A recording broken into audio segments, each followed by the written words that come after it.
Atenção!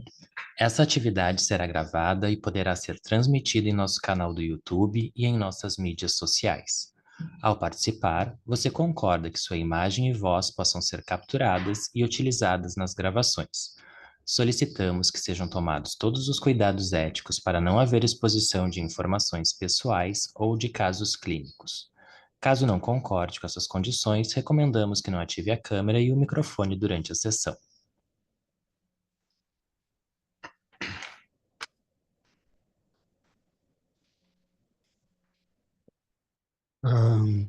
Estão me ouvindo? Bom, boa noite. A gente vai dar início à atividade do dia. Hoje a atividade do dia é sobre a atividade preparatória, então, para o 27º Simpósio da Infância e Adolescência da SPPA. O tema vai ser Aproximações ao Pensamento de Sérgio Tseron.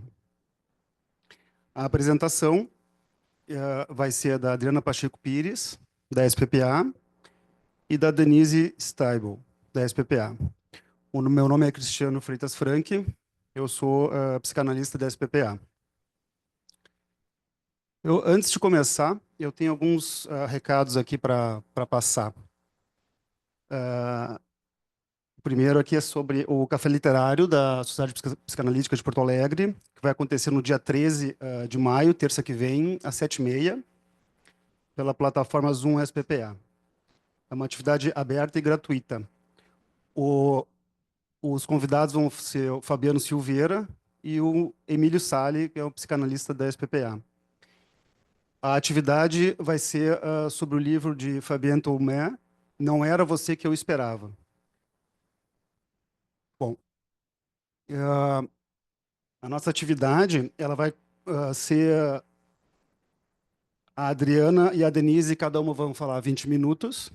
Depois a gente vai ter o tempo até as 9h30 para discutir e debater a apresentação das ideias do Sérgio Tseron. Tá? Eu coloquei aqui, eu vou ler uma coisinha aqui breve. Tá? A evolução do modo de compartilhar informações acontece em paralelo ao modo como evolui a humanidade. Do saber transmitido pela oralidade, passando pelos rolos de pergaminho, a prensa móvel de Gutenberg e chegando na internet, na segunda metade do século XX, a forma como compartilhamos informações mudou radicalmente. Ainda assim, temos um polo comunicante e um polo receptor, um polo transmissor e um polo transformador, o intrapsíquico e o intersubjetivo. Para dar conta de tentar entender um pouco mais como a revolução digital que estamos vivendo impacta nos humanos que estamos nos tornando, o dia escolheu como convidado do simpósio, que vai se realizar em 13 e 14 de junho próximo, o Dr. Sérgio Tseron. Né? O Dr. Sérgio Tseron é um psiquiatra, membro da Academia de Tecnologia de Paris, do Conselho Nacional Digital, do Instituto de História e Memória de Sartres, e co-diretor do Departamento de Cyberpsicologia, da Universidade de Paris-Cité. Né? A atividade de hoje, então, é uma preparação para a vinda online do Dr. Sérgio Tseron. Então, vou passar agora a palavra para as apresentadoras. Primeiro, a Adriana.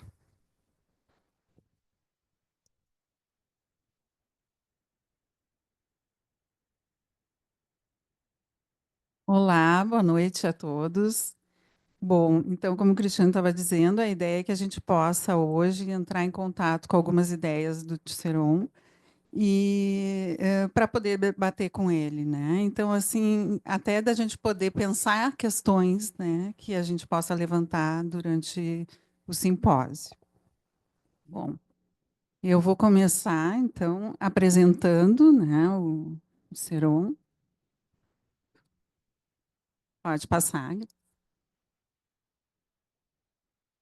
Bom, ele nasceu em 8 de março de 48, em Valência, França. Tem 77 anos, portanto, é psiquiatra, pós-doc em psicologia, né? O Cristiano já falou algumas coisas, membro da Academia de Tecnologia de Paris, membro do Conselho Nacional Digital, membro do Instituto de História e Memória de Desastres e co-diretor do Departamento de Cyberpsicologia. Próximo. Bom, entre seus principais interesses, né, então, a relação com imagens e tecnologias, os segredos familiares, e criador das tags 3, 6, 9, 12. Eu não sei se todo mundo já ouviu falar, né? Porque é uma regra que ele desenvolveu para ajudar os pais e as crianças como lidar com as telas. E ele propõe o seguinte: nenhum tempo de tela antes dos 3 anos de idade. Nenhum console de jogo antes dos 6 anos de idade. Nenhuma internet acompanhada antes dos 9 anos. E nenhuma internet individual antes dos 11 anos. E nenhuma mídia social antes dos 12 anos. Uhum. E essa regra que ele desenvolveu é bastante usada, né, na França pela Secretaria de Educação. Criador do jogo das 3 figuras do Instituto de Estudos de Relações Humanas, né, que é um trabalho também com crianças de relacionamento, enfim. Ilustrador e fotógrafo.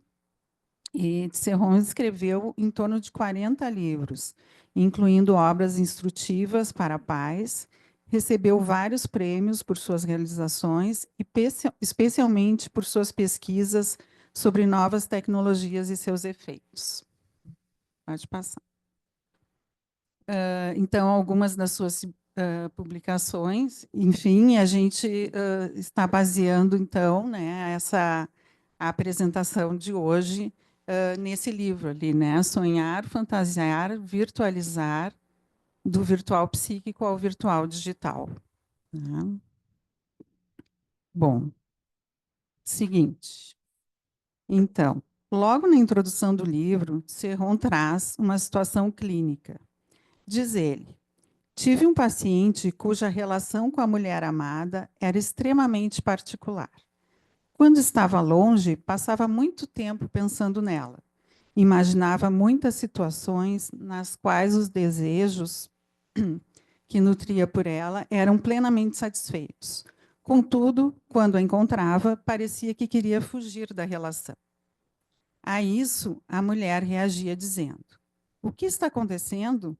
Você me ama quando estou perto e deixa de me amar quando eu não estou perto e deixa de me amar quando estou. Seu amor por ela era real, mas só se atualizava à distância. A proximidade o matava. Poderíamos dizer que se trata de um amor imaginário? Não, pois o homem escrevia a mulher e interagia com ela. Não se tratava de um diário no qual ele estaria escrevendo para uma criatura de sua imaginação. Ele tinha contatos com uma mulher que respondia.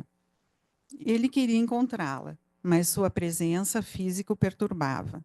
Ele não conseguia aceitar a realidade dessa mulher e continuava a investir na imagem que havia feito em sua ausência. Assim, é evidente que sempre ficava decepcionado, mas tão logo separado, o desejo voltava ardentemente. Serron conta que compreendeu melhor o paciente com um texto de Winnicott, no qual ele trazia um caso semelhante e afirmava que o paciente era virtualmente ligado à mãe. Em outras palavras, amava a imagem que fazia dela. Isso nos faz pensar que a relação com o virtual é um componente da vida psíquica, o que pode explicar o poder de fascinação que os espaços virtuais das telas dos nossos computadores exercem sobre nós. Com frequência, o ser humano prefere associar suas emoções e sentimentos com representações mentais, em vez de com objetos concretos. Quando isso acontece, ele não consegue confrontar a realidade. Esses vídeos mentais podem trazer tanto prazer que o sujeito prefere não procurar sua atualização em encontros reais. Próximo.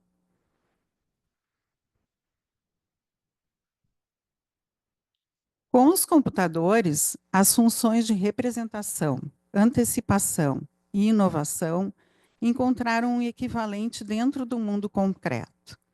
Os objetos virtualizados de nossas telas criaram a possibilidade inédita de ver o mundo e interagir com ele em tempo real através de representações materiais. Enquanto a foto e o filme revelado foram concebidos para substituir o mundo, as imagens digitais permitem ir e vir entre a visão direta, aquela que nos mergulha na cena, e a visão parcial, aquela que escolhe um fragmento e o capta, de tal forma que podemos escolher entre mergulhar no mundo ou ser seu cenógrafo.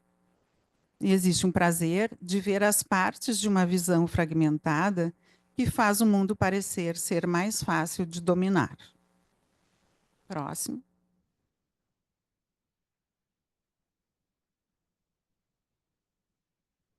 Os objetos virtuais e os simulacros são muito menos importantes que o processo em si, porque o processo traz a possibilidade de virtualizar os dados da experiência para que sirvam para novas sínteses. A virtualização tem, então, dois polos: o do empobrecimento do mundo e outro da multiplicação e do enriquecimento. De um lado, suprime o corpo, a carne, as emoções, a humanidade e reduz ao estado de objeto. Mas, de outro, utiliza a capacidade de abstração para fazer novas sínteses, que são o ponto de partida para novas representações. A virtualização não é uma forma de preferir a representação psíquica à realidade. Ela pode ser um processo que multiplica as representações a partir de um estímulo único, que permite mudar o ângulo na resolução de um problema, libertar-se dos hábitos de pensamento e inovar, desde que seja seguida por uma atualização que permita, colher seus frutos. O que importa é a articulação entre o querer ver presente e o querer ver ausente. Próximo. O virtual pode ocorrer como um devaneio, uma imaginação, um sonho acordado. O devaneio, conforme Serron, toma tempo, energia, mas não faz parte nem da vida real, nem da vida imaginária. Tudo fica fácil e é possível realizar coisas extraordinárias, mas tudo no pensamento. O devaneio passa a ser um refúgio, muitas vezes assumindo um caráter de vício. Já os sonhos acordados são construções mentais de cuja construção o sujeito participa ativamente. Ele elabora cenários nos quais coloca as diferentes pessoas que fazem parte de seu círculo, atrás das quais se escondem as figuras psíquicas interiorizadas. Ele organiza as representações de maneira a permitir a satisfação do desejo. Na imaginação, há uma orientação voluntária para resolver um problema ou antecipar um acontecimento, temido ou desejado. Antecipa transformações determinadas pelo sujeito com o objetivo de uma realização. É uma forma de pensamento visual, posta a serviço da transformação da realidade. Serron relaciona 4 características do devaneio, habitualmente relacionado ao videogame patológico. Ele absorve energia sem envolvimento com o mundo e com a vida psíquica do sujeito. Ele faz perder o sentido do tempo. Ele é sustentado por um desejo de onipotência infantil. E, por último, ele excita ao mesmo tempo que coloca o corpo num estado de imobilidade motora quase completa. É exatamente a prova de que, antes da invenção do virtual das telas, existe no ser humano uma relação com o virtual mental que pode ser patológica. Segundo Serron, Próximo.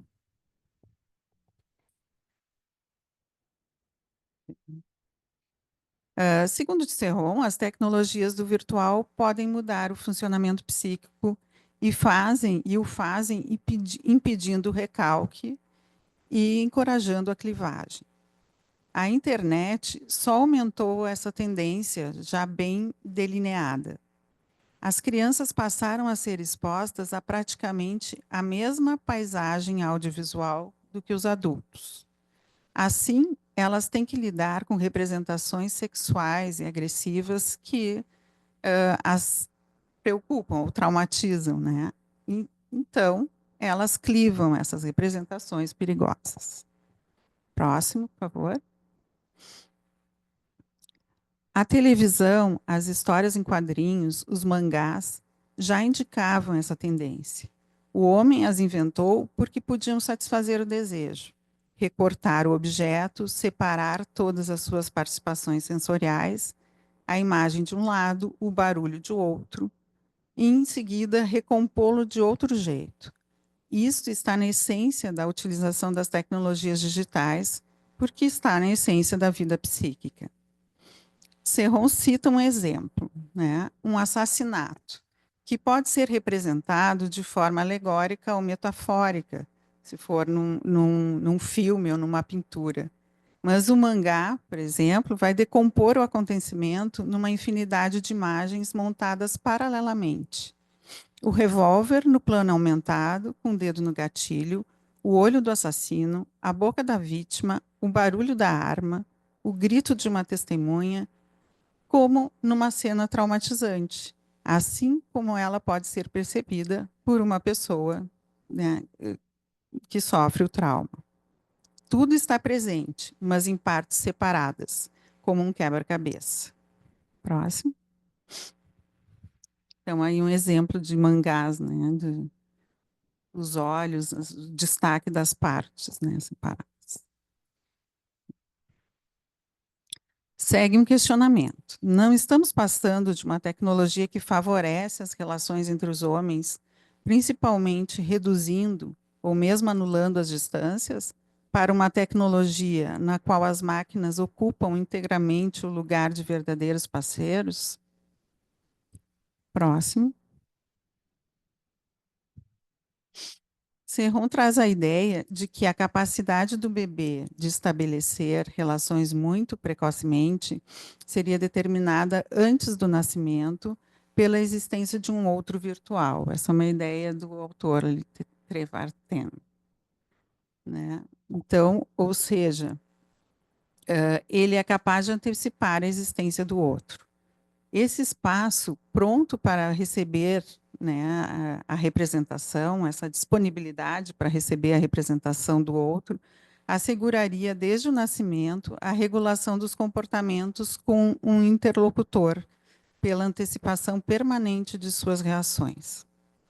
Uma vez colocada a existência de relações com objetos psíquicos virtuais, a questão então é saber como o encontro com outro, concreto, presente, na relação vai compensar essa espera, ou não vai compensar.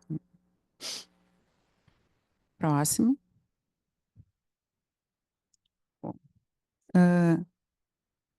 a criança constrói uma dupla série objetal, os objetos reais do desejo e os objetos virtuais do desejo. Os objetos reais são totalizáveis e realizáveis, mas estão condenados a serem insatisfatórios porque são sempre infiltrados por um objeto virtual irrealizável. Esse objeto virtual, segundo Deleuze, seria comparável ao que a psicanálise definiu como objeto parcial, né? Então, próximo. O objeto virtual é um objeto sempre ausente. Enquanto os objetos reais estão sujeitos à lei de existir ou de não existir, em virtude do princípio da realidade, os objetos virtuais têm a propriedade de estar e de não estar ao mesmo tempo. Eles estão presentes e ausentes. Ao objeto virtual falta alguma coisa em si mesmo, pois ele é sempre apenas uma metade, cuja outra metade ele aponta e revela como ausente. Próximo. A criança vem ao mundo com um conjunto de programas motores que permitem-lhe entrar em contato com objetos reais, a mãe. O problema é que o objeto visado está tanto presente como ausente. O bebê busca reduzir este afastamento, alucinando a experiência de satisfação. Mas essa estratégia tem curta duração. A criança desenvolve uma orientação para a ação e a transformação do mundo exterior, que também não é satisfatória. O objeto finalmente encontrado não é equivalente ao objeto esperado. A criança reage recalcando a pulsão, ou seja, afastando-a da busca de uma satisfação real. Essa atitude teria dois destinos possíveis. Um seria a inibição da motricidade, desvio da realidade e busca fantasiosa de satisfações. Ou, né, o outro destino seria a colocação do pensamento e do imaginário como fonte de prazer relacionada com realização de projetos. Né?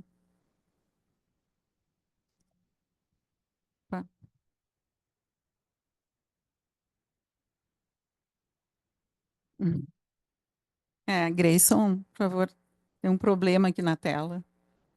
Só um momentinho, tô indo aí. Tá.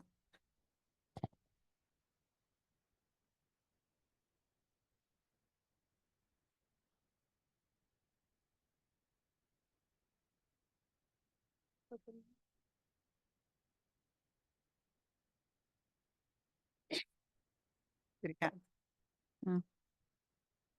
Bom, a passagem, então, do atual para o virtual, definida como movimento de virtualização, é, na verdade, a condição de novas formas de atualização, com maior complexidade. Virtualizar um objeto não consiste em apagar sua atualização, mas em colocar a questão acerca dessa atualização de outra maneira, integrando a possibilidade de respostas múltiplas. As atualizações são sempre, portanto, localizadas no aqui e agora, sincronizadas e particularizadas, de forma que as partes do íntimo e do público estão nitidamente separadas. Ao contrário, a virtualização é desterritorialização, desligamento do aqui e agora, dessincronização e embaralhamento de referências íntimo-públicas. O funcionamento, então, psíquico é virtualizante por natureza. O virtual psíquico se atualiza incessantemente através dos afetos, enquanto o olhar que o homem dirige para as coisas que o cercam as virtualizam de forma a poder transformá-las para adaptá-las incessantemente a novas necessidades. Bom, muito obrigada. Por enquanto é isso.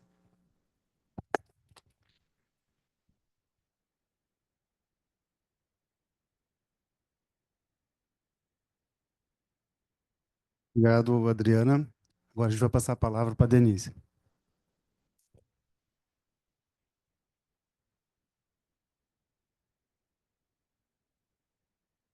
Agora sim. Bom, boa noite. Eu vou dar seguimento, né, às ideias. Algumas coisas se repetem, né, eu e a Adri, a gente conversou, mas acho que são ideias que se repetem, que são importantes para a gente ir repetindo e entendendo, acho que o pensamento dele, assim, né? Aqui, na minha apresentação, eu escolhi um dos capítulos desse livro, né? E depois eu vou falar algumas contribuições, assim, para que ele entende de jogos, enfim, e de algumas propostas terapêuticas que eu acho que é interessante a gente ter uma ideia, assim, dele, tá? Pode passar. Então, o capítulo que eu escolhi é a relação com o objeto psíquico virtual e relação virtual com o mundo. Para mim, assim, e acho que quando a gente discutiu na diretoria, né, facilitou quando a gente entendeu que virtual para ele é esse objeto virtual que já nasce com o bebê. Então, a nossa relação tem a ver com a simbolização, tem a ver com a nossa imagem vivencial que a gente cria de algo, né? Que nada tem a ver com as telas, né? Ou pode sim ter a ver com as telas, né? As telas influenciam isso, mas ela é prévia, né? Então, essa relação com o objeto psíquico virtual é essa que já nasceu, já veio, né? E a relação virtual com o mundo. Aí sim, as telas e como é que a gente virtualmente vai usar e vai se relacionar com essas ferramentas, né? Enfim, então acho que é através disso que ele vai se debruçando, assim, né? Pode passar. Então, o virtual, para ele, é uma pré-concepção, né? O virtual é uma antecipação, uma expectativa que criamos do objeto real. Então, ele cita o Winnicott, né, nas consultas terapêuticas, assim como ele citou ali, né, da experiência da criança que, antes de conhecer o Winnicott, né, o Winnicott fala, descreve, já tem ou sonha com ele ou tem alguma ideia do que ela vai encontrar no dia seguinte, né? E então essa seria uma imagem virtual que ela cria, e só que é importante que ela vá no dia seguinte e ela veja o que é, o que ele chama de atualização, o que é o real, né? Eu vinculei para mim uma atualização que nem quando atualiza a página, né? Então ele chama de atualização o real, né? Então ela entra em contato com o Winnicott de verdade e vê o que fica dessa dialética, né? Do que ela imaginou, o que ele é. Então, o bebê já traz em si, ao nascer, um outro virtual, né? Que é a mãe, né? Uma pré-concepção do outro, da mãe. E o quanto menos frustrante for esse encontro, melhor será o investimento no mundo real. E, é essa dosagem que ele sempre... Acho que a Adri falou dos polos, né? O polo virtual e o polo real. É dentre essa dialética, né? Que vai se dar a saúde ou a patologia, né? A estagnação em um dos polos ou a possibilitação da criatividade de ir e vir, assim, né? Pode passar. Então, por exemplo, num novo amor, né, através de sucessivos encontros, né, do encontro romântico, né, com o outro, entra um ciclo de virtualizações, então, de imagens que eu crio, né, desse encontro, pré ou pós-encontro, e das atualizações do que de fato eu vou vivendo, né, podendo pender para uma relação mais real ou mais virtual. Existem vários tipos de relação que o sujeito estabelece, variando a quantidade que ele prioriza o virtual ou o real. Pode passar. Aqui ele cita o Freud também, né? Quando ele fala das cartas que ele trocava com a Marta, né? Antes deles casarem, assim. Não quero que minhas cartas sempre fiquem sem respostas. E deixarei imediatamente de te escrever se não me responder. Monólogos intermináveis que são de interesse do ser amado, não sendo nem corrigidos, nem alimentados pelo ser amado, levam a ideias errôneas que atrapalham as relações e vão nos tornar estranhos um ao outro quando nos virmos novamente e encontrarmos as coisas que, diferente daquilo que, sem podermos confirmar, imaginávamos.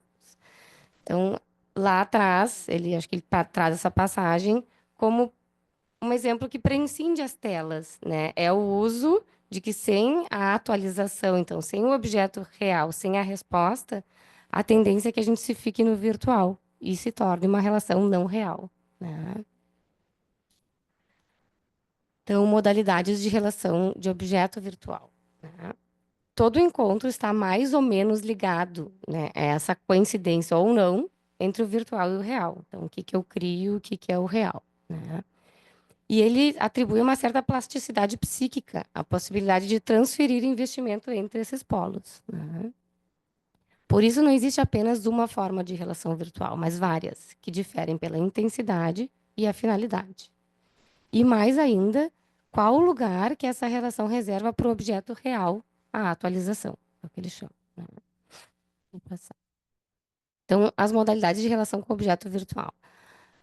Ele fala de um virtual para uma nova atualização, né? Que seria, né? Que então, se ele dá um exemplo que ficar no virtual, eventualmente, e descaracterizar o real, não necessariamente é patológico, né? Por exemplo, num luto, né? Então, se retira o investimento da realidade para ter novas ressignificações virtuais, né? A adolescência também ele cita como um exemplo, né, de que então os adolescentes retiram dos pais reais, né, e param de atualizar por um tempo para eles elaborarem o que os pais internos e depois voltarem com novas representações, né? Então que não isso é crescimento também, né? Claro que depende do momento, né? E ele traz a questão do problema da distância, da relação à distância, né? Porque assim como se o real, e aí entra as telas, se o real, ou na época do Freud também, né? Se o real não se apresenta, ou se ele é facilmente deletável, isso, então as telas não têm a ver, mas elas estimulam cada vez mais que o real caia fora, né? E depois, enfim, eu vou me explicar um pouco mais o que ele traz nesse próprio capítulo, porque o real é traumático, né? E ele é uma verdade que não é como eu imaginei, nunca. Ela pode ser mais ou menos próxima, né? Então, se o objeto real está presente, é mais difícil de eu deletar ele, né? Nas telas, isso se torna muito fácil, muito corriqueiro, né?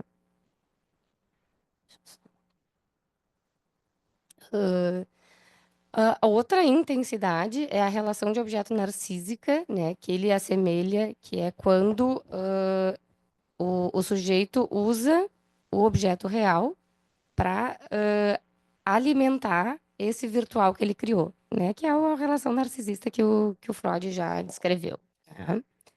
E em uma situação extrema, que é a perversão afetiva, que ele chama. Pode passar. Essa situação extrema, né, ele diz que foi o Christian David que descreveu, né, que é para caracterizar um superinvestimento no virtual, né? Então, se aproxima do que Kestenberg descreve como relação fetichista com o objeto.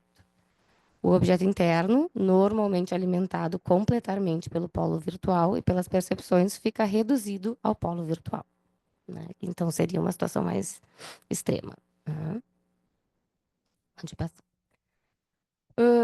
Essa diferenciação aqui eu achei importante porque são nome, assim como o virtual, quando eu entendi que o virtual não era virtual internet, né, era virtual esse, enfim, então aqui eu coloquei porque eu achei que funciona. Relação de objeto real é o que está sempre tensa entre o polo virtual e o polo real, então, que é o que ele se baseia no Pierre Levy. A relação de objeto virtual privilegia o polo virtual, que é essa narcísica. E a relação virtual, ela rompe com a realidade, que seria mais essa fetichista. Pode passar. Ele traz, assim, eu não vou me debruçar nisso, acho que fica o convite para leitura, assim, né? Mas ele traz um apanhado de que o Freud, então, traz o desenvolvimento das zonas erógenas, né? Como, enfim, como pontos de fixações, que os pró-freudianos, então, incrementam, né? Que cada zona erógena deixa uma relação, uma característica de relação com o objeto, né? E ele se questiona, e o virtual, né? Como explicar suas fixações e seus retornos, né? Compreender em que momento na dinâmica da relação o sujeito passou a priorizar um jeito ou outro de se relacionar, né? Não aí aqui é ele que escreve, né? Não basta comer um bolo com prazer para ter uma relação de objeto oral. Da mesma forma que não basta olhar uma tela para ter uma relação de objeto virtual. Pode passar. Então, ele traz assim a relação do objeto virtual como um sintoma de defesa, então, desta realidade, né? Relembra lá no início, né, o desejo de onipotência vivido em dois momentos do bebê, né, a ilusão de criar no mundo. Ele se baseia bastante no Winnicott, então fala do momento da dependência absoluta aqui. E a importância dos pais gradualmente desiludir, e a possibilidade, então, de se gozar de uma percepção mais realista da realidade, né? À medida que o bebê vai tolerando esperar mais, nesse tempo, suas capacidades imaginativas estão estimuladas e surge uma imaginação sustentada pela memória. Pode passar. A relação de objeto virtual normal surge no momento em que o sujeito está construindo sua confiança no mundo e em si, que é nesse momento inicial. E o sujeito estaria mais propenso a desenvolver uma relação virtual com o mundo quando ocorresse uma decepção grande nessa fase. Assim, aqui eu até esboçaria já uma pergunta para ele, como assim? Fale mais sobre isso, assim, porque eu acho que no livro ele não, ou pelo menos eu não captei, assim, né? Mas como essa fixação, enfim, acho que mais qualitativamente, assim, né? Enfim, mas seria nesse momento da vida que ele coloca. Pode passar. Então, o estabelecimento de uma relação virtual com seus objetos de desejo é sempre uma fuga da realidade amarga, impossível de ser introjetada. Pode passar. Tanto a construção da ilusão quanto da desilusão são fundamentais no início da vida. O desejo de onipotência não satisfeito pode reaparecer principalmente na fase da adolescência, podendo achar refúgio em uma relação de objeto virtual. Depois eu vou, mais no fim, né, eu vou trazer o que ele chama de díade digital, né, que seria o computador entrar no lugar desse lugar onipotente da mãe-bebê, né, como uma forma de resgate, né, em situações saudáveis de luto, adolescência e patológico quando tem algo, enfim, uma fragilidade nesse início, né. Então, onde a defesa principal é a clivagem e o uso dos objetos para manutenção dessas projeções internas e não para a criação, né, para o crescimento, né. Bem diferente da relação virtual presente em todas as relações, né. Então, esses são virtuais diferentes. Pode passar.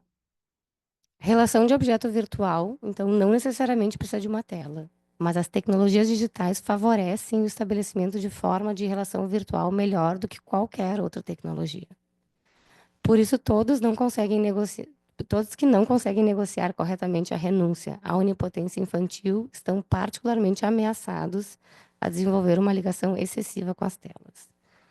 As tecnologias digitais só possibilitam a realização de desejos já pré-existentes. Eu acho que isso ele bate, assim, a Adri iniciou ali, né? Mas isso é uma ideia de que, assim como os prolongamentos, assim, né? Todas as máquinas, né? A calculadora, né? Ou a escrita, né? Nos deu uma amplitude do nosso psiquismo e do nosso corpo, né? E que os computadores também estariam nessa função intuitiva, né, e emocional. E por isso que ele entra tão, enfim, como acoplado, assim, né, no nosso psiquismo. Né? Pode passar. Enfim, esse é o capítulo que ele traz, eu acho que dessa distinção importante que ele faz, assim, né, sobre relação de objeto virtual, essa mais saudável, e, enfim, que pré-existia as telas, e essa relação virtual com o mundo. Então, é bem importante. Uma questão que é importante, que eu acho que ele traz, e está sendo bem falada sobre as telas, sobre a desumanização, né, que as telas podem proporcionar, né? Então, a tela cria uma distância que amortece as emoções humanitárias, chegando às vezes a anulá-las completamente, né? Perdemos o contato com o real, com as pessoas que estão por trás das telas, desumanizamos as relações e perdemos o que temos de mais precioso, a empatia pelo outro. Ele traz um exemplo de guerra, assim, né, onde os drones, né, numa sala a quilômetros de distância do alvo, né, e ele descreve a cena, assim, é bem impactante, porque é o que a gente escuta e vê, né, e ele vai relatando duas realidades, uma virtual e a outra real, né, que é, então, numa sala de operação a quilômetros de distância, à noite, numa tela, então, nessas telas que a gente vê de imagem noturna, né, então, que não é uma imagem de qualidade. Um soldado perguntando pro chefe, né, alvo estranho, elimino? E ele olha e tem, em paralelo real, é um avô, no aniversário do neto, plantando uma árvore. E ele tá com uma enxada na mão. E a quilômetros de distância, ele diz, elimina. Porque, então, acho que esse é um momento mais escrachado, assim, né, de guerra, sobre o real e o virtual, né, e o quanto isso apaga e distancia. Mas ele traz também, né, que são vivências da internet corriqueira sobre esse cyberbullying, né. Daí eu pensei assim, uma coisa é um bullying numa sala, onde o próprio adolescente ou a criança vai se dando conta que o outro vai se encolhendo, ou que o próprio amigo está ficando meio assim, e ele pode ter a chance de parar ou não, né? Tem uma crítica, tem o real ali que se impõe. O cyberbullying é muito difícil, ele não aparece, o anonimato, assim, até das discussões de redes, né? Então, isso desumaniza e diminui muito a empatia, né? A empatia não tem só a dimensão afetiva, que nos deixa sensíveis ao sofrimento alheio, mas ela também tem uma dimensão cognitiva, que consiste em compreender uma dimensão comportamental e em poder agir na situação. Outra questão que ele traz, que eu acho importante, assim, se estou trazendo mais tópicos, né? Os diferentes eus sociais, né? Ele traz, enfim, que não é de hoje, né? Que a gente sabe que já somos familiarizados com a ideia, né? Que temos diferentes eus sociais, né? Tipo, o comportamento social não deixa de ser uma espécie de teatro e que o eu não é uma propriedade privada, mas sim uma imagem construída e validada por um consenso, né? Então, também somos um ser social e moldado pelo meio, né? Mas que a internet potencializa a possibilidade de multiplicar esses eus sociais, dando vida e imagem a eles, assim, né? E que os jovens são convidados a entrar em diversas salas, janelas, assim, né? Que uma às vezes não se conecta com a outra, que são várias partes das personalidades deles, assim. Assim como ele vai falar que nos jogos também isso acontece, né? Não propiciam, mas estimulam que isso aconteça, né? As redes ensinam os jovens a encontrar e sair de comunidades virtuais, nas quais cada vez é um aspecto de sua identidade psíquica que floresce, né? Então, acho que é.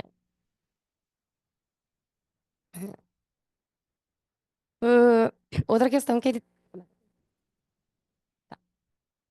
Eu achei bem interessante isso, que é a terapia através dos avatares, que ele chama, assim, né? Ele criou jogos, né? Então, ele tem ele descreve bastante a questão dos jogos, né? E ele propõe de usar o avatar, né? E o jogo do paciente, né? Para poder fazer um triângulo, né? Entre jogador, paciente e analista, né? E que trazendo, então, quem é o avatar, como é que é o jogo, isso pode... O jogador se torna narrador de partes cindidas e projetadas no jogo. E que isso, com sorte, ele diz, pode vir a ter alguma construção psíquica para aquele sujeito. Porque é muito, quase, é muito distante, assim, né? É o jogo, não tem nada a ver comigo. Mas cada vez se falar mais desse jogo, o narrador vai se apropriando dessas partes, né? Então é possível navegar nos meios atuais, brincar com partes de si mesmo e interagir com os outros na rede, né? Esse avatar é uma parte da nossa história, um aspecto da personalidade, ou alguém da minha família, ou até mesmo um ente querido desaparecido, né? E no ambiente analítico, podemos propor a cuidar do avatar do paciente, formando um triângulo entre terapeuta, jogador e seu próprio avatar. Com isso, estamos possivelmente trabalhando na construção de uma máquina de pensar pensamentos. E aqui ele cita o Bion, né, com a ideia, porque ele traz também essa distinção que a Adri trouxe, assim, do devaneio, até uma forma diferente do que a gente usa de devaneio, né, que ele entende o devaneio, o sonho, a imaginação. Ele entende o devaneio como algo mais rompido da realidade, assim, né. E, então, nos pacientes onde é mais um devaneio, o jogo se torna a realidade deles, não tem comunicação com a realidade. Então, seria só via os avatares que talvez tenha a chance de convidar, né, aquele jogador a participar mais do mundo real, né? Que esses personagens vão aos pouquinhos criando vida ali, né? E que ele possa se apropriar disso, né? Eu achei bem interessante e eu acho que serve também para as redes sociais também, né? Esses diferentes eus, assim, né? Que vão se criando. Os diferentes perfis, né? Enfim, os fakes, né? Pode passar. Então, eu vi isso em jogos, né? Ele fala sobre duas interações, que são tipos de jogos, assim, né? Uma são os jogos sensórios motores, né? Onde o jogador fica mais exclusivamente ocupado e vigiando o aparecimento de alguns objetos na tela, né? Então, de uma forma mais passiva, né? E os jogos de formas narrativas, né? Que são mais essas histórias construídas que têm capítulos, enfim, né? E que o jogador pensa antes de agir, né? Nesse sistema, há um número crescente de jogos que estimula a identificação e empatia.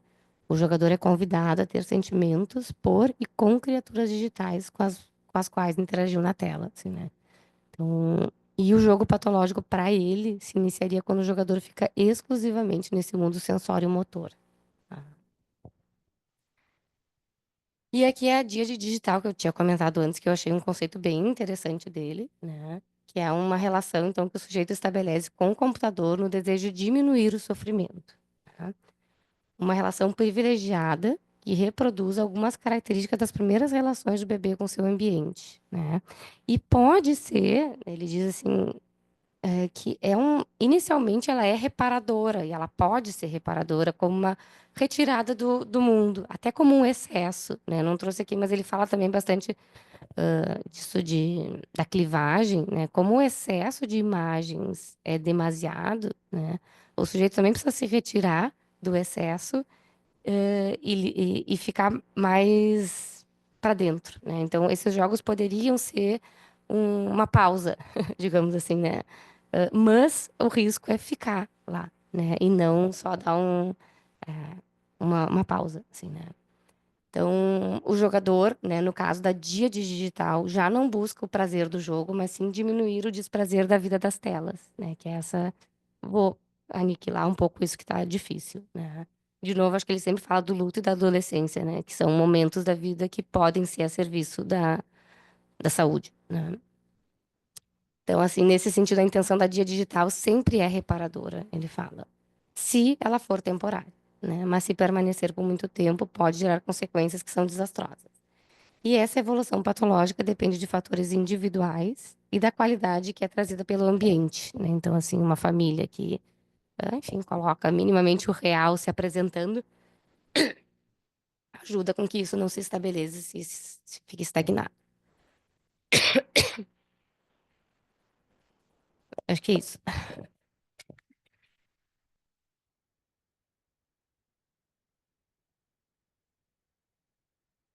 Tá.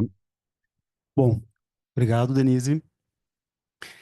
Bom, ouvindo vocês, pelo que eu entendi, assim, por cima, é muito uma questão, assim, de dose, né, e contexto, né? Então, a gente acaba utilizando os meios digitais a partir, vamos dizer assim, daquela bagagem que a gente tem de trocas, né, com as relações primitivas. Acho muito interessante essa base que influencia o modo de utilização das mídias digitais, né? O quanto que o contexto nos permitiu atualizar de uma forma não traumática, não excessiva, não distante, as virtualizações que a gente começa até antes do nascimento ter, vamos dizer assim, a desejo, né, buscar atualizar, buscar realizar. Bom, abrir então para o pessoal, por favor. Lembrando que o pessoal de casa que quiser fazer pergunta ou comentar, basta clicar na mãozinha que eu vou passando para o Dr. Cristiano. Bom, primeiro eu queria agradecer, né, a forma didática que vocês apresentaram. Eu conheço pouco da teoria do Cicerón, né, já assisti, mas li pouco e achei muito interessante. Mas eu queria ouvir um pouquinho vocês sobre uma questão metapsicológica, né? Quando vocês falam que a relação com a virtualidade impede o recalque e encoraja a clivagem, eu fico pensando em termos de causa e consequência, né? De que eu acho que a gente precisa pensar no interno, nesse interjogo, né? Na intersubjetividade entre o sujeito e o objeto, no sentido de que eu acho que para impedir o recalque, primeiro que a gente está vivendo numa cultura muito mais da cisão, da clivagem, do que do recalque. E que aí me ocorre pensar na díade, virtual. A virtualidade, ela veio para ficar, né? E ela tem coisas muito boas. Eu acho que o problema tá, e aí sim a questão da metapsicologia, quando o uso dela é um uso aditivo. E que aí é que eu acho que tem, sobretudo, o impedimento do recalque e muito mais, né, o espaço para cisão, porque me parece que ela entra numa falta, num vazio, né, onde a relação de objeto inicial não se atualizou ou se atualizou pela falta, e aí eu acho que é o risco, né, de que o mundo virtual passe a fazer o papel daquele que o objeto deveria ter feito, né? Então, isso que eu queria perguntar para vocês, como assim o virtual impede, né, o recalque? Então, eu queria entender melhor com vocês. Obrigada. O que ele diz, né, é que o excesso das imagens, uma forma como a gente processa as informações hoje, que eu associo assim, então, a gente não vê que aconteceu um assassinato, né? Tem o vídeo, né, da polícia invadindo um lugar lá, a voz do, do, do que estava preso lá dentro saindo, a vítima, né? Então, assim, são estímulos, né, que fazem que a gente não tem psiquismo e que a gente cliva, né? Em detrimento do espaço que se tinha entre o virtual e o real, né? E um real mais metafórico, né? Que ele até fala ali das imagens, das pinturas, né? Dos livros, enfim, ao invés dessa informação mais crua que chega, né? Eu diria que tem a ver com em que momento que o virtual está chegando no nosso desenvolvimento, porque ele defende bastante as idades, né? Então, do que eu li dele, eu diria que se a gente conseguir priorizar que o virtual, esse virtual que sempre existiu, que é da criança se desenvolver em paz, sem essa pressão dessas imagens. Ele fala ali ele cita o Bion, né, na questão, é muito elemento beta, e não tem capacidade alfa que dê conta, assim, né? Então, se a criança conseguir minimamente formar essa base da virtualidade dela, da relação real com o outro, ela vai estar melhor instrumentada e isso não vai ser um problema de tanto da clivagem, né? Isto. Ah. O risco é, acho que quando isso vem muito precoce, né? E a criança não tem como se defender. Eu fiquei pensando, né, que eu acho que talvez a palavra mais adequada fosse favorece, né? Sim, né, não impede, mas que favorece a clivagem enfim, o que não seja. E ele fala muito nessa questão, né, que tudo pode ser positivo, que vai depender justamente dessa relação entre também o presente e o ausente, né, o objeto ali, que acontece também muito através do afeto, né? Mas acho que tem todo esse favorecimento, não desse desenvolvimento inicial, né? O que é, né? E que a gente, acho que o que a internet, os meios, né, digitais favorecem é esse excesso, né, que é traumático, né?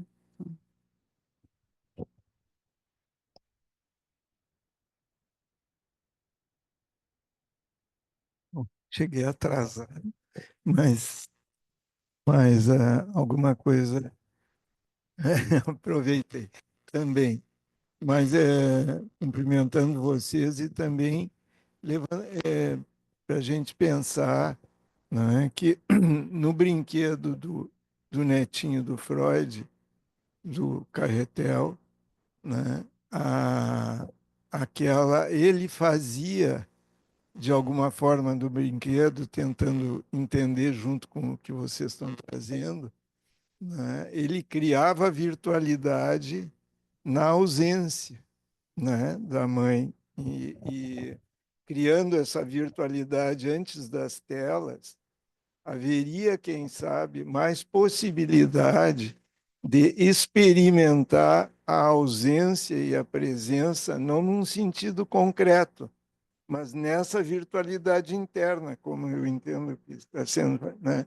Então, dando a isso a experiência lá no começo, nos começos da vida, da ausência como formadora e estimuladora da relação, né? Porque na ausência que é a presença. Não sei se os jogos e tudo mais, e do que eu ouço assim de paciente, é, é como é como se é como se fosse criada uma relação em vários momentos, como é um como ser não percebido, às vezes, pela criança. Ele começa no jogo e o jogo é sedutor, é maravilhoso, tem imagens lindas, as coisas são, né? E ele recompensa e ele vai entrando, né? E esse sair que se ouve dos pais, olha, 3 da manhã, 4 da manhã, eles estão no quarto e seguem jogando e seguem jogando. É que essa, essa que eu falei, a atração criada ela não é uma substituição de um contato, né? Amoroso, caloroso e tudo mais. A, a imaginação, a ilusão está colocada na tela. É aquele que sente, não é ele que sente. O que ele sente não descreve o sentimento daquele. E eu acho que aí entra a cisão, não é?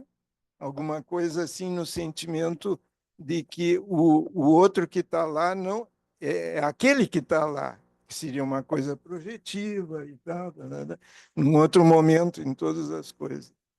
Então, e eu estava pensando nisso também, porque a questão do tempo deles, das crianças, dos adolescentes, e como ele faz a divisão do 3, 6, 9 e 12, né? Que são, como nós, assim, já tem muito mais número para colocar. Não é? 12, 18, 24, 30, né? E isso chegando à nossa experiência como analistas com a história do Covid, né? Onde uma tela coloca 4 pessoas. Eu, o paciente, o que eu vejo na tela de mim, o que o paciente vê na tela dele e o que ele vê de mim. São 4. Né? E a realidade é outra. E a gente, como analista, tem que juntar aquela figurinha que aparece embaixo com o sujeito que está falando. E o paciente tem que juntar. O cara arruma os cabelos, passa batom, faz o quê? O gato, o cachorro, que dá um quê de realidade, né? Objetos fora daquilo. E aí eu fico pensando nisso, assim, que esse distanciamento que, de alguma forma, a tecnologia vem trazendo com essas inovações, que já faz anos, enfim, mas que é um ensimesmamento sem ser, que é um ensimesmamento sem objeto. É o objeto virtual, não o objeto virtual do entendimento analítico, mas o objeto virtual em si, que é o que a relação fica com aquilo, né? E quando termina, terminei o jogo, consegui terminar o jogo, terminei o jogo, fiquei jogando 48 horas, terminei o jogo.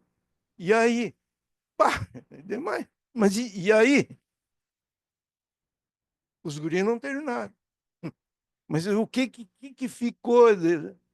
Sensacional. É a imagem, mas não tem a absorção de alguma coisa essencial. Né? Falei demais, mas...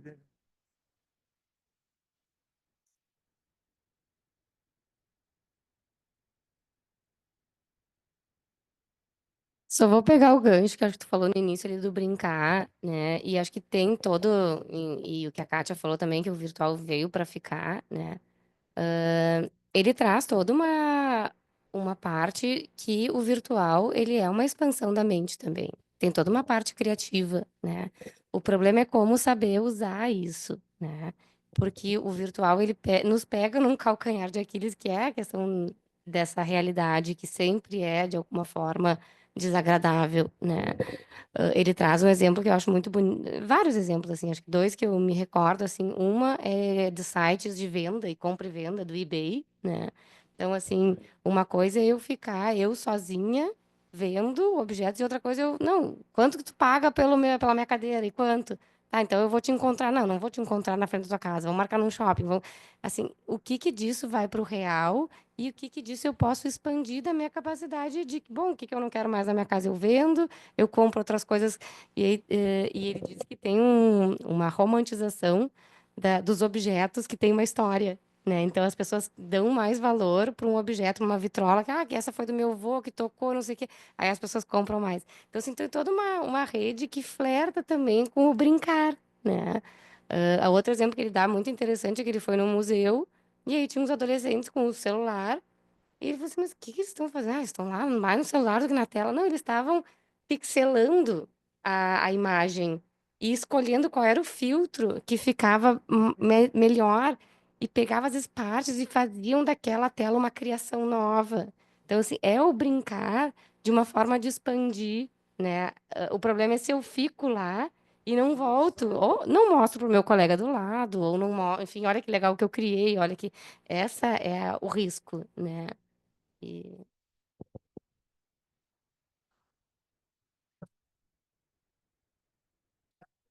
De fetiche e o transicional, porque um mesmo ursinho, por exemplo, crianças autistas usam um objeto de forma dura, né? O objeto de fetiche foi o que a Adri falou no início, né? Não importa o que, mas o uso que se faz, né, do virtual.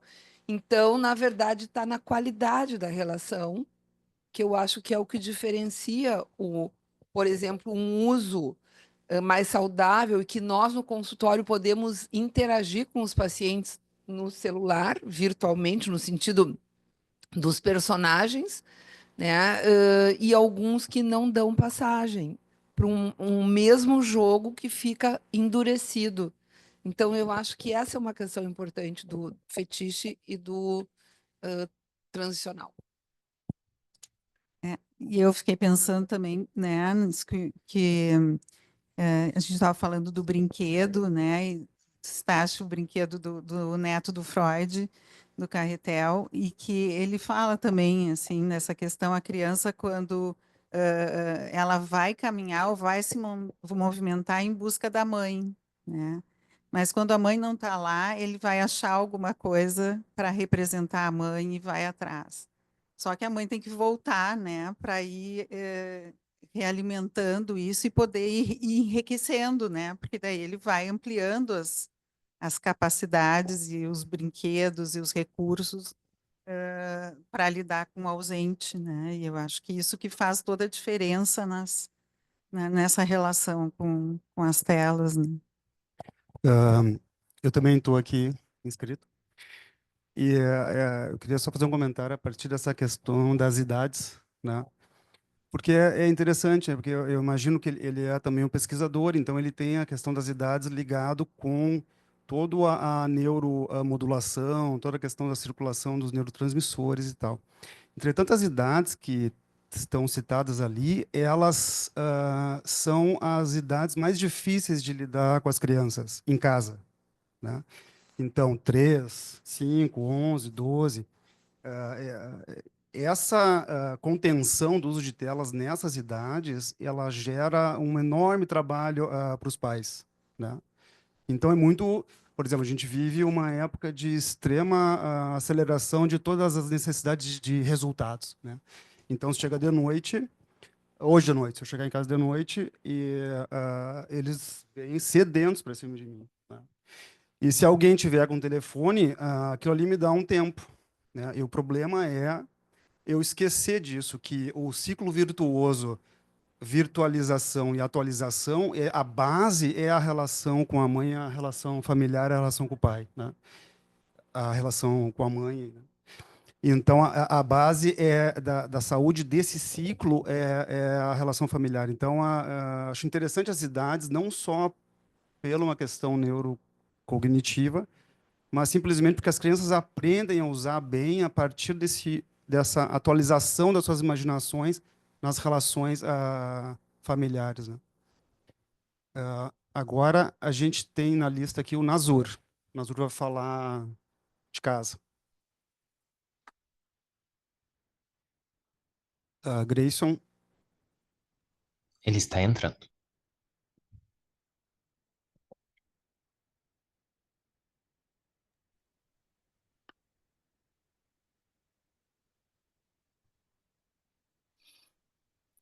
Boa noite, estão me ouvindo?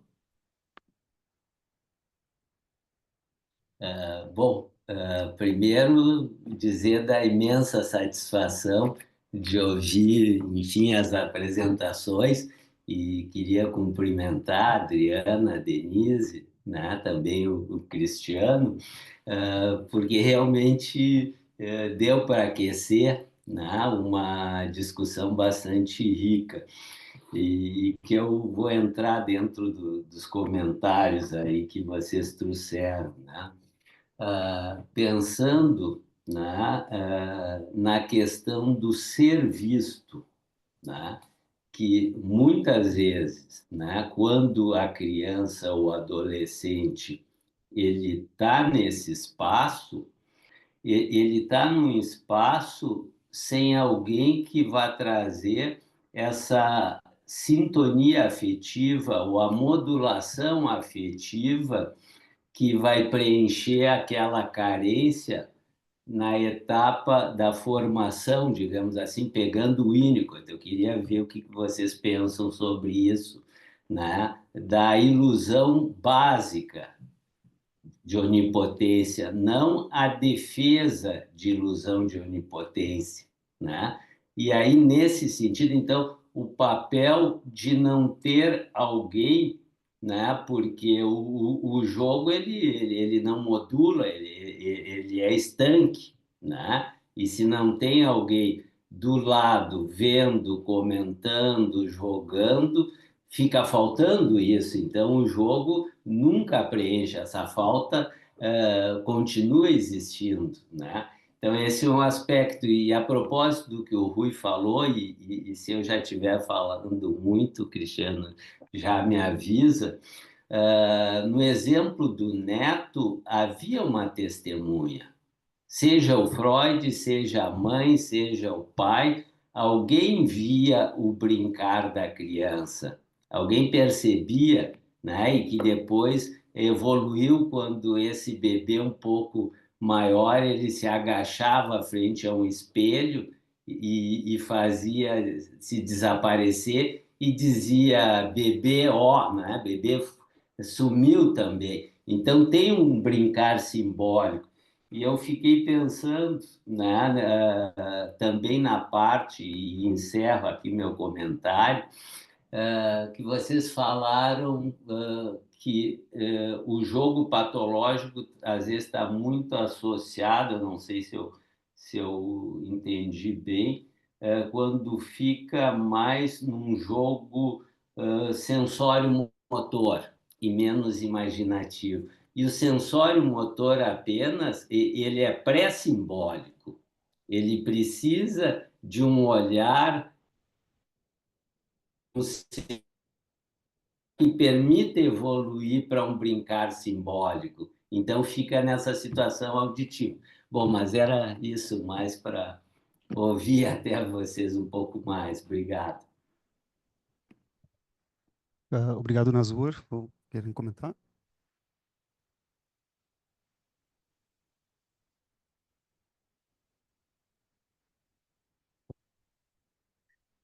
Oi, Nazul, obrigada pelos comentários. Eu acho que isso de ser visto, eu vou juntar o que acho que o Cristiano falou, né? Com a parte do ser visto e o brincar presenciado, né?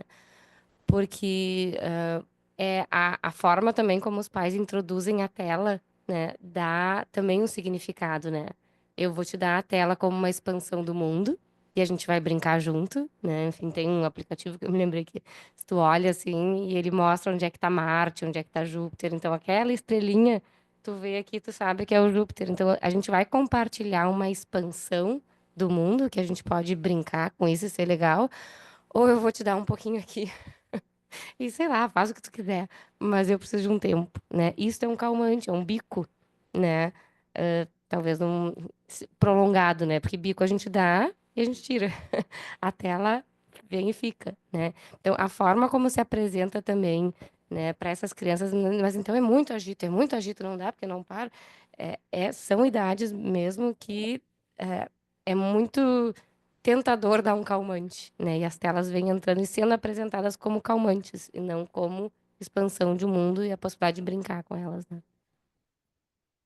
E só mais uma coisa, eu achei muito interessante também na parte que a Denise trouxe, né, do avatar, né, que representando partes do self, do jogador, da criança, do adolescente, e que o terapeuta entra nesse jogo porque, bom, isso me vem aquela ideia de alguém que vai nos contar um filme, vai falar de um personagem, ou que vai ter essa vinculação maior, ou admiração por um personagem, e nós vamos conversando sobre esse personagem, e enquanto nós vamos conversando, algo vai se transformando, né? Tem um momento que o Tisserron cita um trecho em que ele diz que o ouvido do analista, né, ele não é só um órgão da audição, e sim um órgão da transformação,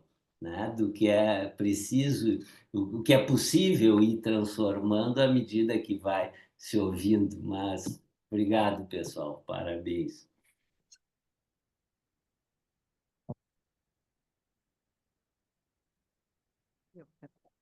Não, e eu fiquei pensando, né, é muito interessante essa história da terapia do avatar, porque recentemente eu vi uma matéria e cada vez tem se falado mais, né, de fazer terapia com inteligência artificial, né, enquanto que a gente cada vez mais fala da importância desse encontro humano, né, e que então a gente vê essas situações se expandindo nesse sentido, né? Não. Beriel?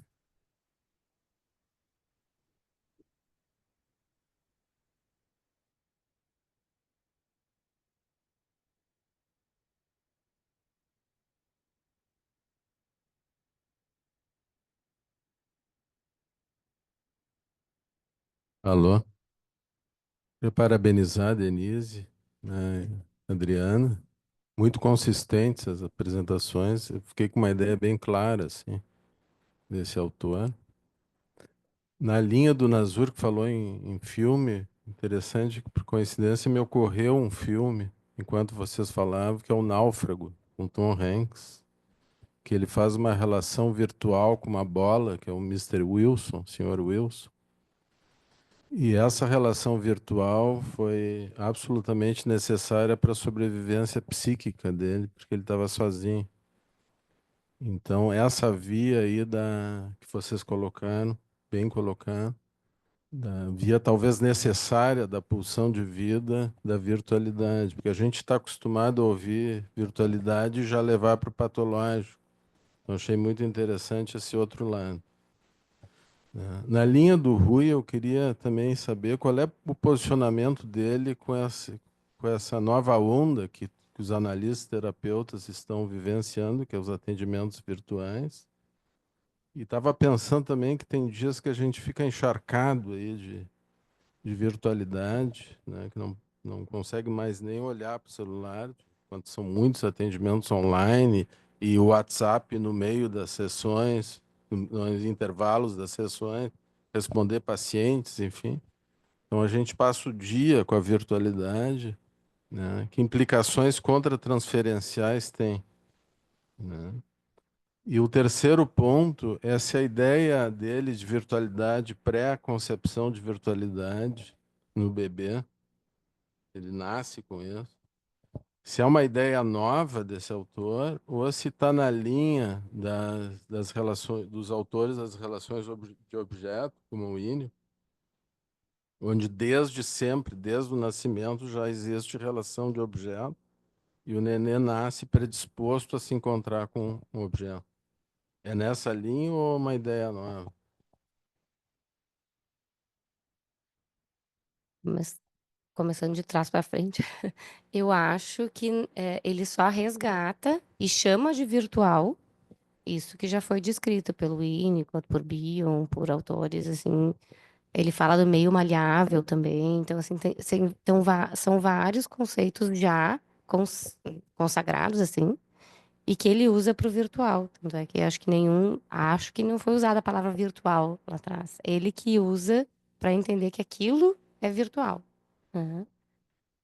Então, acho que é isso. Isso da contratransferência, tu vê, eu não li nada, assim, acho bem interessante, assim.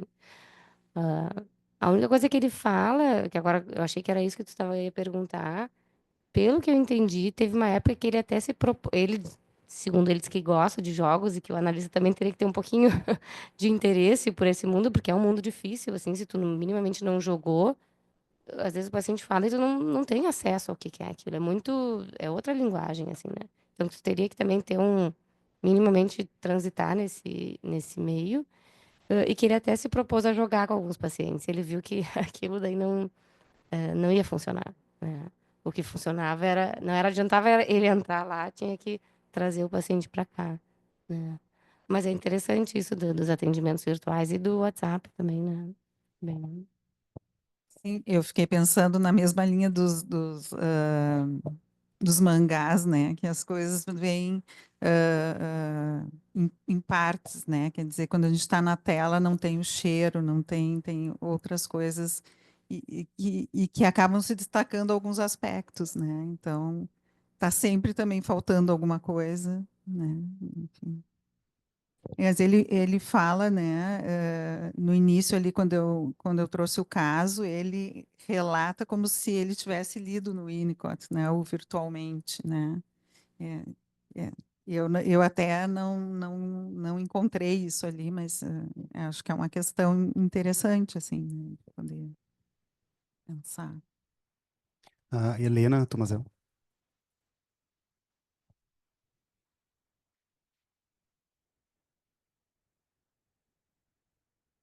Obrigada. Obrigada, Gurias. Esclareceu alguns pontos, né? Mas eu fiquei pensando no virtual e no visual. E fiquei pensando na diferença entre virtual e visual. E claro, né? Eu fui procurar no Google.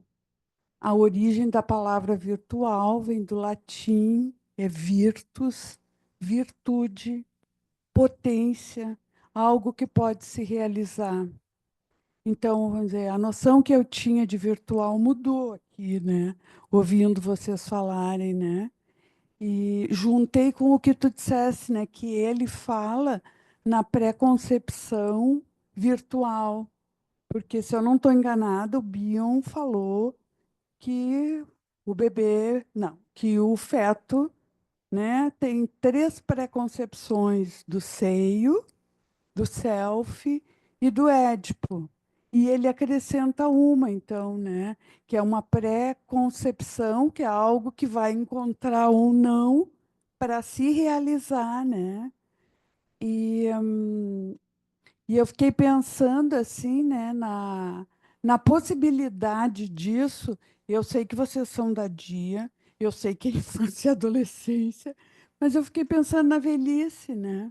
O quanto poderia ter de desenvolvimento, né, com esse tipo de jogos, né, na solidão da velhice, né?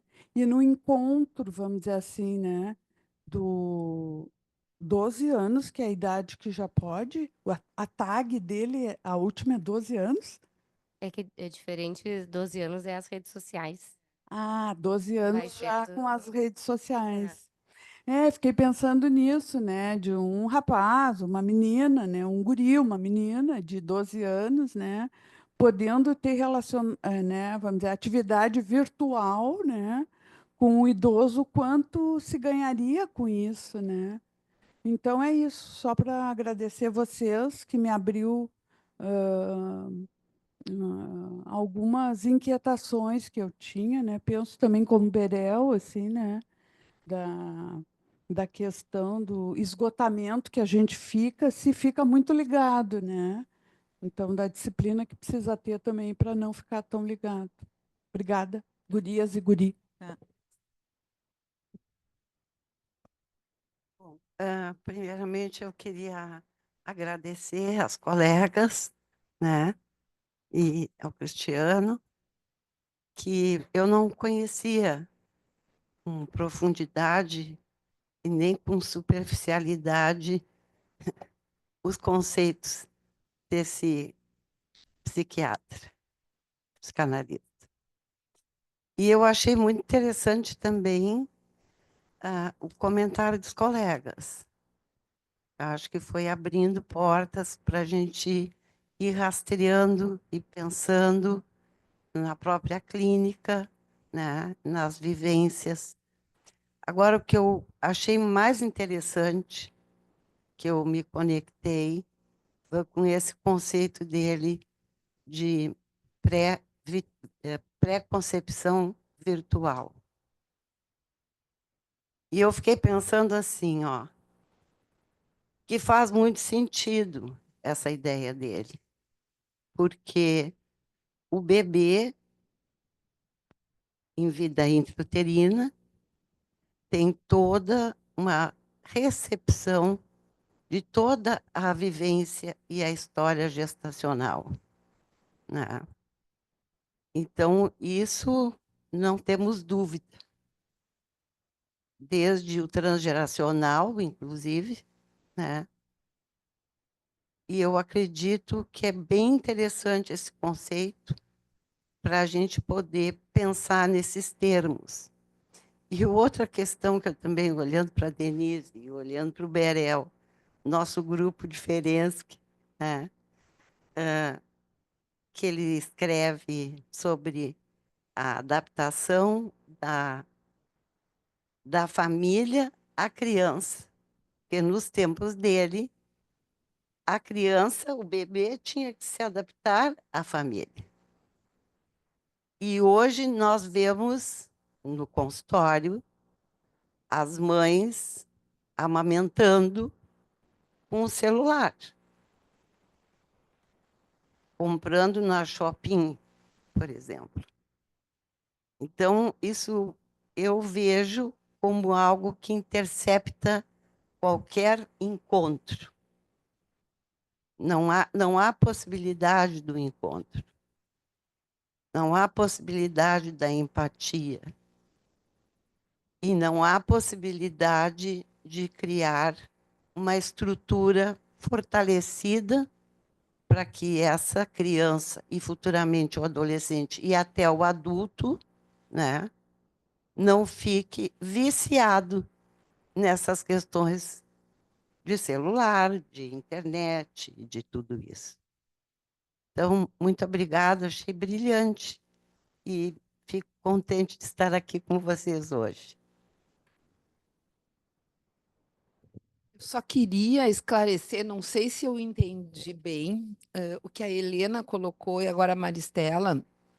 Eu tinha entendido que o virtual é inerente e que é uma terminologia que equivale à pré-concepção do Bion, e que não é uma pré-concepção do virtual, mas que é uma pré-concepção e que me ocorreu o conceito, por exemplo, como do Sulê, que é da mãe, né? O bebê imaginário. E que algo desta ordem de pré-concepção estaria dentro do bebê já intraútero. Eu entendi assim.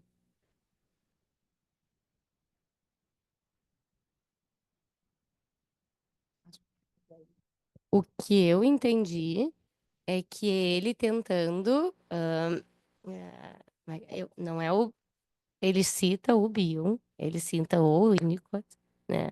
Que é eles que descreveram. É essa preconcepção já existente lá, que ele vai usar o termo virtual para dizer que isto é a base do virtual, né? Então, assim, ele. Isso, isto, isto.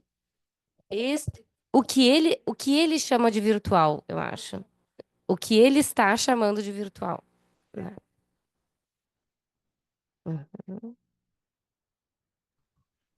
Microfone, Então, por gentileza. Tem que usar o microfone. O microfone.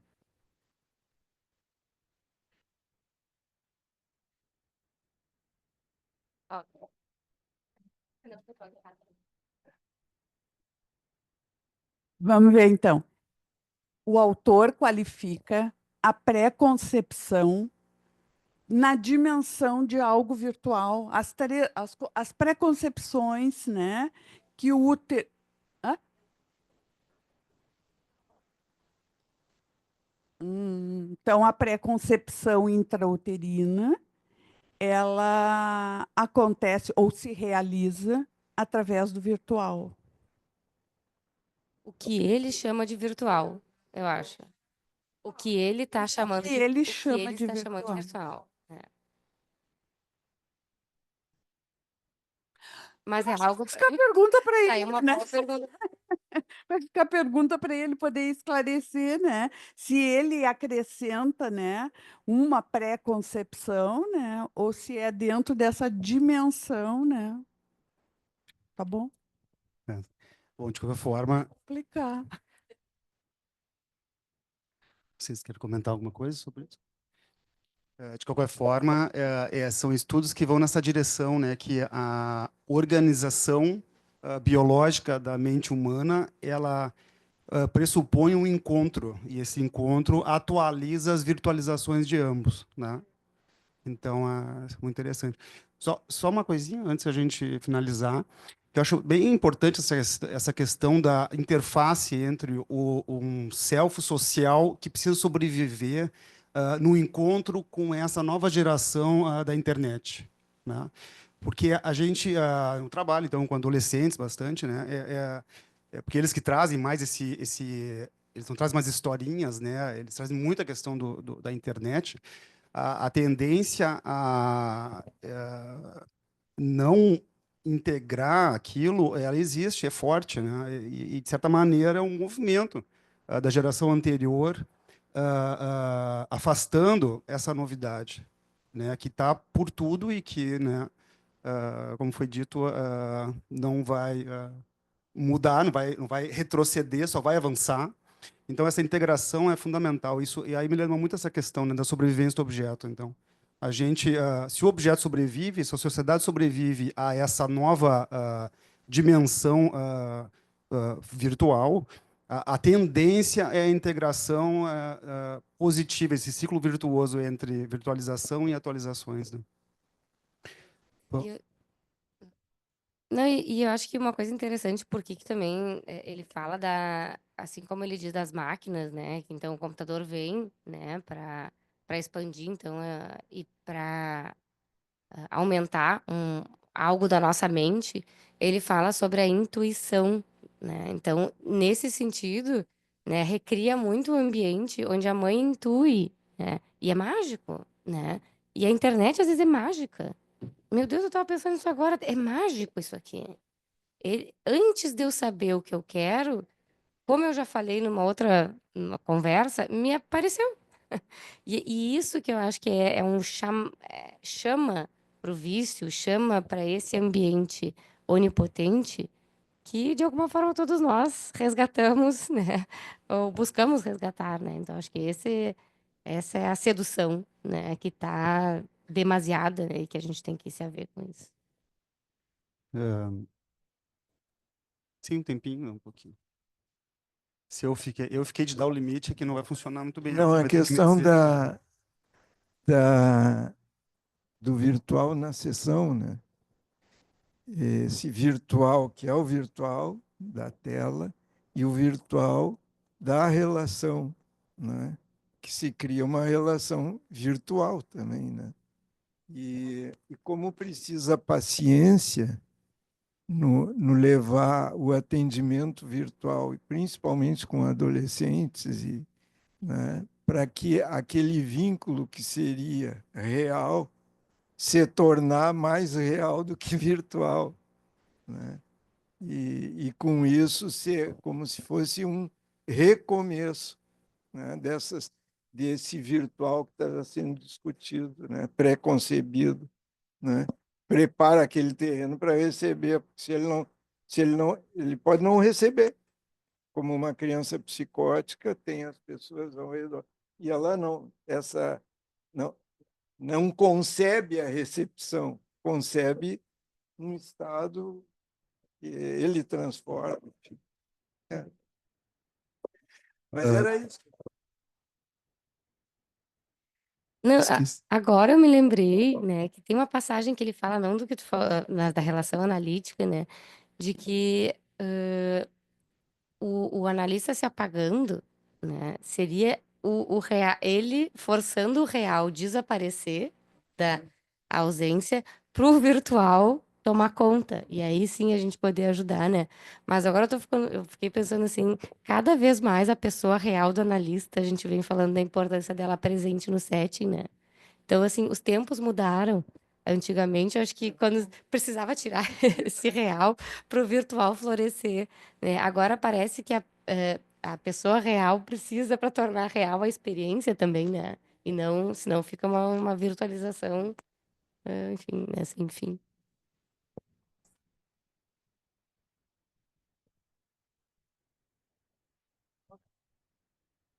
Ele reforça o tempo todo no livro, né, essa questão dessa presença real, né, dos pais jogando junto, dos pais se interessando pelo que o adolescente está fazendo, né? Então, acho que isso é um dos pontos, né, chaves do livro. E ele diz, tem, né, uma coisa que eu acho muito interessante aqui no livro, né, que ele diz, devemos temer as tecnologias digitais, nem mais nem menos que as possibilidades de nossa própria mente, pois tudo o que fazemos com elas tem como modelo nossa vida interior, desde a existência de objetos que podemos qualificar como virtuais até formas de relação que virtualizam e empobrecem, cuja origem sempre deve ser buscada em experiências traumáticas, né? Bom, infelizmente, chegado o horário da gente ir encerrando. Tenho certeza que a gente poderia aqui muito entre virtualizações e atualizações nessa espiral ascendente do nosso pensamento em conjunto, a gente ficaria falando bastante aqui, né? Mas a gente tem esse tempo. Então, eu queria ver se vocês poderiam terminar alguma palavra. Só agradecer, né, os comentários e a discussão, enfim, que enriquece, assim, né, até tudo que a gente vem estudando foi muito enriquecedor. Agradecer também, né, a parceria com a Adri também, com o Cristiano, de estudos, e que bom que, enfim, puderam aproveitar e ficar o convite aí para o simpósio, que acho que vai estar bem legal. Então, tá. Obrigado a quem veio aqui, obrigado a quem está em casa. E só para retomar, então, aí o Grayson botou na tela a nossa atividade do dia 13 e 14 de junho desse ano, o 27º Simpósio da Infância e Adolescência, da SPPA, a virtualidade na infância e adolescência, o convidado, o Sérgio Serão. Existe para o simpósio, né, a gente espera o envio de trabalhos, né, o regulamento dos temas livres do prêmio da Zaira estão no site da SPPA, né, o prêmio Zaira Bittencourt Martins, e os temas livres. Tá? A data limite para a entrega dos temas livres é 19 de maio de 2025. Envio para o e-mail secretaria@sppa.org.br. Tá? E para o prêmio Zaira Bittencourt Martins também. Mesma data e mesmo e-mail. Não, só porque eu fiquei discutindo se não for. É um exemplo, né, de uso de telas para expandir a nossa mente, né? Senão a gente não poderia ter o Sérgio Tisserron aqui com a gente. Através das telas, a gente vai poder discutir e ampliar nossos conhecimentos. Assim. Tá ótimo. Então, uma boa noite.